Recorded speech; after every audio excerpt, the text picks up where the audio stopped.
Hello everyone and welcome back to my YouTube channel. আপোনালোকক সকলোকে পুনৰবাৰ অন্যটি ভিডিঅ' লৈ স্বাগতম জনালো।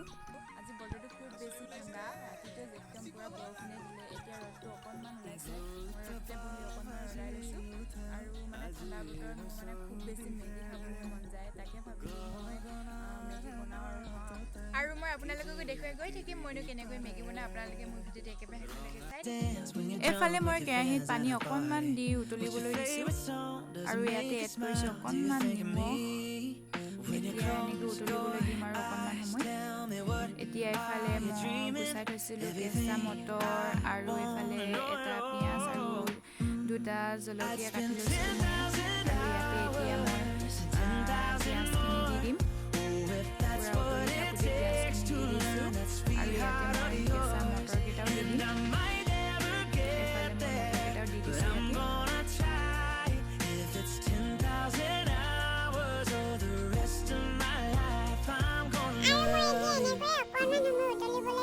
আৰু এফালে এতিয়া পুৰা উতল আহি আছে আৰু ইয়াতে মই এড কৰিছোঁ মেগী পেকেট দি দিছোঁ ইয়াতে মই এতিয়া।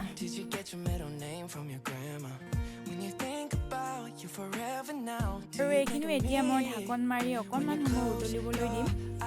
তো এইফালে পুৰা মেগী উতলি আছে আৰু মই ইয়াতে এড কৰিছোঁ এতিয়া মেগী মছলা। আৰু ইয়াতে মই বৰ বিশেষ একো বেলেগ মছলা দিয়া নাই, অকল মেগী মছলা দি দিছোঁ আৰু কেঁচা মটৰ দুটামান দি দিছোঁ। তাৰপাছতে অকণমান পিঁয়াজ দি দিছিলোঁ, তাৰপাছত নিমখ অকণমান দিছোঁ, সিমানেই দিছোঁ। আমাৰ মেগী হৈ গৈছে আৰু অকণমান সময় উতলিবলৈ দিম। তাৰপাছতে ফাইনেলি এতিয়া মেগী ৰেডি হৈ গ'ল। মই এতিয়া খাই লওঁ, তাৰপাছতে আপোনালোকক লগ পাই আছোঁ। আৰু মোৰ দৰে কোনে কোনে এনেদৰে মেগী বনাই খায় আপোনালোকে কমেণ্ট কৰি জনাব। দেখাত কেনেকুৱা লাগিছে জনাবচোন। সঁচাকৈ কৈছোঁ খাবলৈ বহুত বেছি ভাল আছিলে। যোনে যোনে এইদৰে মেগী বনাই খোৱা নাই এদিনকে বনাই খাবচোন, তাৰপাছতে মোক কমেণ্ট কৰি জনাব।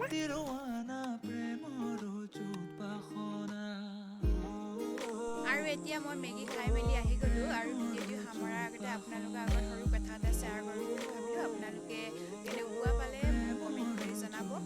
আমাৰ হয়তো প্ৰত্যেকৰে নিজৰ নিজৰ একো একোটা আশা আছে, নহয় জানো? মোৰো আশা আছে বাৰু, কেতিয়া পূৰ্ণ হ'ব নাজানো। যিহেতু আশা আছে বাবে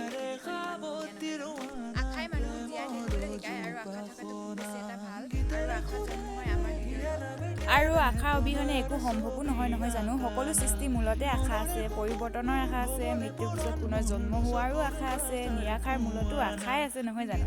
আচলতে ক'ব গ'লে আশাৰ সীমা আশাৰ বান্ধোনৰ দুৰ্দান্ত আৰু আশাই হৈ পৰে আমাৰ আচলতে আশা অবিহনে জীৱন হতাশাৰে পূৰ্ণ হৈ পৰে। জীৱনৰ আশাবোৰক কেতিয়াও মৰিবলৈ নিদিব। আশাৰ পাছত আপুনি দৌৰি থাকক, কষ্ট কৰক, তেনেকৈ নিশ্চয় এদিন সেই আশাবোৰ পূৰ্ণ হ'ব। মোৰো আশা আছে বাৰু, আশাৰ পাছত ময়ো দৌৰি গৈ আছোঁ। কেতিয়া সেই আশা পূৰ্ণ হ'ব ময়ো নাজানো বাৰু, কিন্তু এদিন সেই আশা পূৰ্ণ হ'ব বুলি নিজৰ ওপৰত বিশ্বাস আছে আৰু সেইকাৰণে মই আশা এৰি দিয়া নাই। যিমান পাৰোঁ কষ্ট কৰি গৈ থাকোঁ, এদিন হয়তো নিশ্চয় সফল হ'ম, নহয় জানো? আৰু আপোনালোকে কষ্ট কৰি গৈ থাকক, নিশ্চয় এদিন সেই আশা পূৰ্ণ হ'ব, দেৰিকৈ হ'লেও, কিয়নো জীৱন আছে মানেই আশা আছে আৰু আশা থাকিলেহে এটা জীৱন সম্ভৱ হৈ উঠে। আকৌ কৈছোঁ মই, আশাৰ পাছত দৌৰি থাকক, কষ্ট কৰক, এদিন নিশ্চয় সফল হ'ব আৰু আশাবোৰক কেতিয়াও এৰি নিদিব। আচলতে কষ্টৰ মূলতে সুখবিলাক লুকাই আছে, নহয় জানো? যিকোনো বস্তু আমি কষ্ট কৰিলেহে পাওঁ। মানুহে সফল হওঁ বুলি ক'লে আচলতে এইখিনি কষ্ট কৰিবই লাগিব। আমি এতিয়া এইখিনি কষ্ট কৰি থৈ দিলেহে পিছত আমি এই কষ্টৰ বিনিময়খিনি পাম, নহয়নে? ঠিক আছে, আজিলৈ মই ইমানতে এৰিছোঁ। পুনৰ অন্য এটা ভিডিঅ'ত লগ পোৱাৰ প্ৰতিশ্ৰুতি আজিলৈ বাই বাই। আৰু শেষত এটা কথা কওঁ, যদিহে মোৰ ভিডিঅ'টো চাই ভাল লাগিলে তেন্তে লাইক, কমেণ্ট, শ্বেয়াৰ, ছাবস্ক্ৰাইব কৰি দিব।